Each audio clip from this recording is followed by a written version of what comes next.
commence par les temps forts de l'actualité et cette trêve accordée par Emmanuel Macron à Boris Johnson.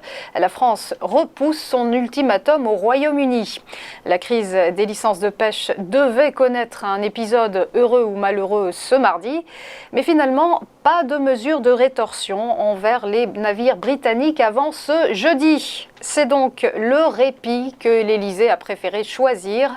Hier soir encore, les deux parties campaient sur leur position. La France menaçant le Royaume-Uni d'interdire à ses navires de décharger leur cargaison et Boris Johnson sommant Paris de retirer son ultimatum tout en refusant d'octroyer des licences supplémentaires aux pêcheurs hexagonaux.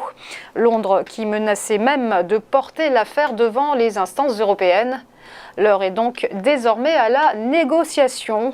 Une réunion doit se tenir jeudi entre le secrétaire d'État britannique chargé du Brexit, David Frost, et le secrétaire d'État aux Affaires européennes, Clément Beaune. Jour J pour le revenu d'engagement pour les jeunes. C'est aujourd'hui qu'Emmanuel Macron et Jean Castex doivent dévoiler le dispositif. L'exécutif qui va annoncer un coup de pouce de 500 € à destination des 16-25 ans sans emploi ni formation. Objectif affiché, lutter contre la précarité de la jeunesse en l'accompagnant et en la responsabilisant.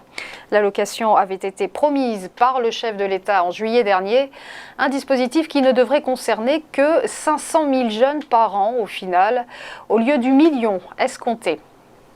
Enfin, c'est le plus gros rachat jamais réalisé par Coca-Cola. La firme acquiert la totalité de Body Armor. Coût total de l'opération, 5,6 milliards de dollars. Le géant américain des sodas qui possédait déjà 15% des parts du groupe depuis 2018 et qui accentue ainsi sa présence dans les boissons sportives. Body Armor est actuellement la deuxième marque du secteur au niveau mondial, avec une croissance de son chiffre d'affaires de 50% cette année.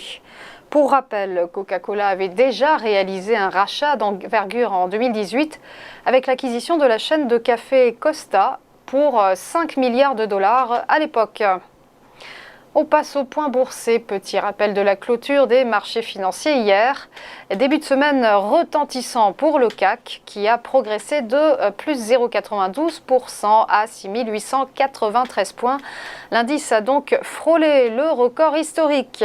Même réjouissance à Francfort. Le DAX était en hausse de 0,75%, tandis que le FTSE londonien, lui, prenait 0,71%. Du côté de Wall Street, on continue également à voir la vie en vert avec un Dow Jones qui a gagné 0,26%, le S&P 500 qui a grimpé de 0,18% et le Nasdaq Composite qui a avancé de 0,63%, des records pour les trois principaux indices.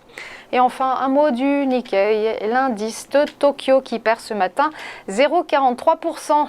Voilà, restez avec nous, à tout de suite pour Chrono CAC.